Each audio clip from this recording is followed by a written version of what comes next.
빌사 73일차 되시겠습니다.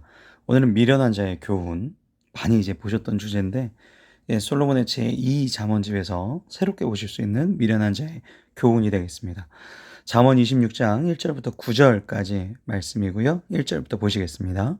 계속 미련한 자가 나옵니다. 미련한 자에게는 영예가 적당하지 아니하니 마치 여름에 눈 오는 것과 추수 때 비 오는 것과 같다. 그러니까 미련한 자가 높은 지위를 탐해요. 왜냐면 자기가 이제 부족한 걸 자기 스스로도 알거든요. 그러니까 자기를 높이게 하기 위해서 다른 사람을 헌담할 수도 있고, 어쨌든 이제 큰 소리를 낼 수도 있고, 그래갖고 이제 어쨌든 자기가 높은 지위에 올라가려고 하죠. 그럼 그게 이제 어떠한 상황이냐? 그걸 이제 이상 기후에 이제 비유한 거죠. 여름에 눈이 오고 추수 때. 이 당시 지역은 이제 추수가 이제 5월부터 9월 요때인데, 요때가 이제 건기입니다. 건기. 비가 오지 않는 건조한 시기에 비가 오는 것과 같다라는 얘기죠. 그러니까 우리가 이상기후라고 딱 들으면 벌써 느낌이 나죠. 문제가 있다, 기후가. 그러니까 미련한 자가 높은 지위를 탐하는 것은 재앙을 불러일으킨다라는 뜻으로 해석할 수가 있습니다. 2절입니다. 까닭없는 저주는 참새가 떠도는 것과 제비가 날아가는 것 같이 이루어지지 아니하느니라. 이게 무슨 얘기냐면요. 까닭 없이 저주하는 거예요. 그냥 미련한 자들이 왜 까닭 없는 저주들 하거든요. 네가 잘 되나 보자 막 이런 것들이죠. 근데 이런 얘기가 참새가 떠도는 것, 그러니까 참새가 굉장히 몸집이 작은 미물이지만 아무데나 앉지 않습니다. 이유가 있어야 앉는다라는 것이죠. 그러니까 저주도 이유가 없이 이 사람한테 임하지 않는다라는 겁니다. 그러니까 미련한 자들이 나한테 욕을 하고 저주를 퍼붓는 것에 대해서 개의치 말아야 되는 게 우리가 이제 그리스도인의 첫 번째죠. 제비는 이제 그 목적을 띠고 날아가는 철새 아니겠습니까? 그래서 그렇게 목적 없이 그냥 날아가지 않는다는 거죠. 목적이 있어야 날아가죠. 그러니까 저주도 이 사람이 벌 받을 게 있어야 저주를 받는다. 이 얘기인데 이제 결국 민수기 23장 8절에 보면 이게 비슷한 게 나오죠. 그 이방인 선지자 발람이 나오는데 발람이 이렇게 얘기하죠. 하나님이 저주하지 않으신 자를 내가 어찌 저주하리 뭐 이렇게 나옵니다. 그러니까 우리가 하나님한테 저주를 받는 게 무서운 거지, 그런 미련한 자들한테 욕을 먹고 저주를 받는다고 하는 거 화날 일이 아니에요. 불쌍해 보이는 거죠. 저도 그래서 제가 늘 말씀드리지만 다른 사람들이랑 이렇게 화를 내거나 싸우거나 이러지 않는 이유 중에 하나가 그냥 큰 기대가 없어요. 그 미련한 자들한테. 그 사람의 말이 그렇게 저한테 큰 영향력을 끼치지 않는다라는 얘기죠. 네. 그래서 까닭 없는 저주에 대해서 어차피 이루어지지 아니하니까 개의치 말라. 말에게는 채찍이요 낙에는 재갈이요 미련한 자에게 등에는 막대기. 그래서 바른 충고를 듣지 않는 미련한 자에게는 동물과 같이 징계로 다를 수밖에 없다. 채찍, 재갈, 막대기. 사랑의 매라고 우리가 흔히 얘기하는 막대기입니다. 회초리라고도 해석이 될 수 있는데요. 바른 충고를 듣지 않는 자. 나는 바른 충고를 잘 듣는 자 되어야 되겠습니다. 미련한 자의 어리석은 것을 따라 대답하지도 말라. 두렵건대 너도 그와 같을까노라. 그러니까 미련한 자가 주변에 많죠. 우리도 순간 미련한 자가 될 수도 있고, 하나님의 지혜를 안 들으면. 이 미련한 자들과 그래서 주변의 교제를 웬만하면 안 하는 게 좋다라는 얘기를 드리는 겁니다. 이 솔로몬의 제2잠언집에서는, 왜냐면 그 사람과 대화가 오고 갈 때 그 사람에 대한 생각이나 그 사람에 대한 영혼이 나에게 이렇게 전이가 되거든요. 영향을 받거든요. 대화라는 게 서로의 지식, 서로의 지혜가 왔다 갔다 하는 거기 때문에 그렇습니다. 웬만하면 교제를 안 하는 것이 좋은데 그게 안 되지 않습니까? 그러면 이제 5절에 보시면 미련한 자에게는 그의 어리석음을 따라 대답하라라는 것이죠.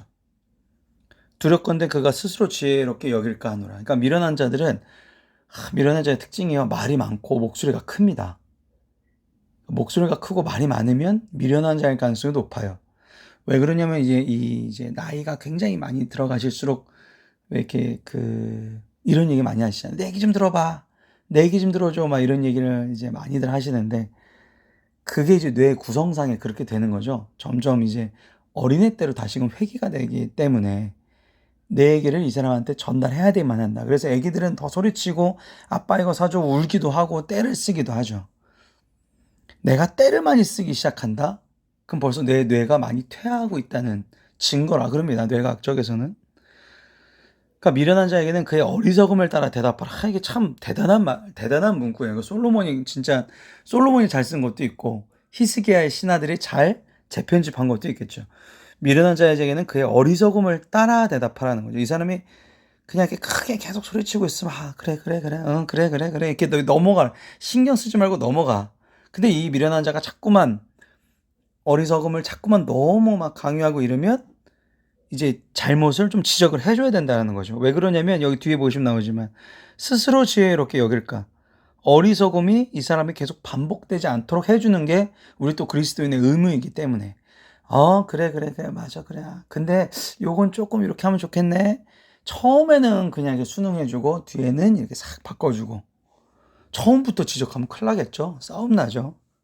목소리가 크고 말이 많은 사람들은 처음부터 지적하면 뭐 관계 끊어지는 거는 뭐 우리는 아쉬울 게 없겠지만 그 사람이 계속적으로 우리를 괴롭힐 수 있기 때문에 그렇습니다. 처음에는 들어주고 그다음 마지막에는 잘못을 지적해 줘야 된다 얘기하고 있습니다. 6절입니다. 미련한 자 편에 기별하는 것은 자기의 발을 베어버린가 해를 받은 것 같다. 기별이라는 게 이제 소식 전한다는 얘기인데요. 이제 지금처럼 뭐 SNS가 발전하거나 인터넷이 있어서 수시로 소식이 왔다 갔다 하지 않기 때문에 이 소식을 전달하는 사람들이 너무나 중요했죠. 그래갖고 이제 그 하나님의 사자라고 보통 우리가 얘기하는 게 이제 그런 거죠. 하나님의 소식을 전하는 사람. 근데 내 소식, 내 이야기를 부적절한 사자에게 보내면 큰 손해가 가져왔죠. 뭐 이 당시에는 뿐만 아니라 계속 그렇죠. 뭔가 의도가 잘못된 얘기가 이 사람한테 가면 당연히 큰 손해. 전쟁도 그렇게 나지 않습니까? 그래서 그런 사람들에게 기별하지 않는 게 좋다. 그러니까 그런 사람을 신뢰하지 말아라라고 보실 수가 있습니다. 왜 신뢰하지 말아야 되냐면 저는 자의 다리는 힘이 없이 달렸나니, 그러니까 다리를 저는 이유가 한쪽 다리가 힘이 없기 때문에 그렇거든요. 그러니까 힘없는 저는 자의 다리라고 표현을 한 겁니다. 미련한 자의 입의 잠언도 그러하다. 그러니까 미련한 자들은 내기가 무조건 맞아. 그러니까 미련한 자들이 쓰는 단어 중에 무조건이라는 단어가 많이 들어갈 거예요. 무조건. 내가 맞아. 그러니까 자기가 옳다는 걸 계속적으로 보거든요. 그러니까 이 페이스북이나 인터넷 쇼핑이 무서운 게 뭐냐면 내가 보는 거에 연관된 게 계속 붙잖아요. 그래서 이 사람한테 그걸 확신을 줘요. 이걸 사야 된다. 이 소식이 맞다. 이렇게. 굉장히 잘못된 기구죠, 하나의. 왜냐면 이 사람들이 이제 물건을 팔기 위해서 또한 이 소식을 굉장히 이제 많이 전파하기 위해서 그렇게 만들었겠지만 사실 굉장히 무서운 도구죠. 미련한 자가 무조건 내 얘기가 맞아. 내 잠언이 맞아. 하지만 그것은 어떠한 도움도 되지 못할 것. 그러니까 저는 자의 다리와 미련한 자의 입을 지금 이렇게 같이 표현한 겁니다. 힘을 전달하지 못한다. 이게 아까 까닭없는 저주도 마찬가지 얘기가 되겠습니다. 8절입니다. 미련한 자에게 영예를 주는 것은 돌을 물매에 매는 것과 같다. 죄송합니다. 물매에 돌을 맨다는 건요. 우리가 이제 물매는 많이 봤던 장면이 이제 다윗이 골리앗 물리칠 때 어렸을 때 물매. 그러니까 이 늑대를 쫓을 때 양떼에서 늑대를 쫓을 때 물매를 많이 사용했는데 이 돌이 굉장히 작은 돌이겠죠. 그러니까 이 골리앗 이마에 맞힌 거 여기 눈 사이에 있는 여기 부분을 맞힌 것도 굉장히 작은 돌이었겠죠. 근데 여기 보면 큰 돌을 물매에 맨다는 거예요. 이게 무슨 얘기냐면 사용법을 몰라요. 어떻게 할 줄 모르죠. 그러니까 판단과 대처를 하지 못하는 자에게 이거 해봐. 물매를 가지고 저걸 쳐부숴. 이러면 큰일 나는 거예요. 할 줄을 모르는 사람한테 맡기는 거죠. 그럼 모두가 위기가 되죠.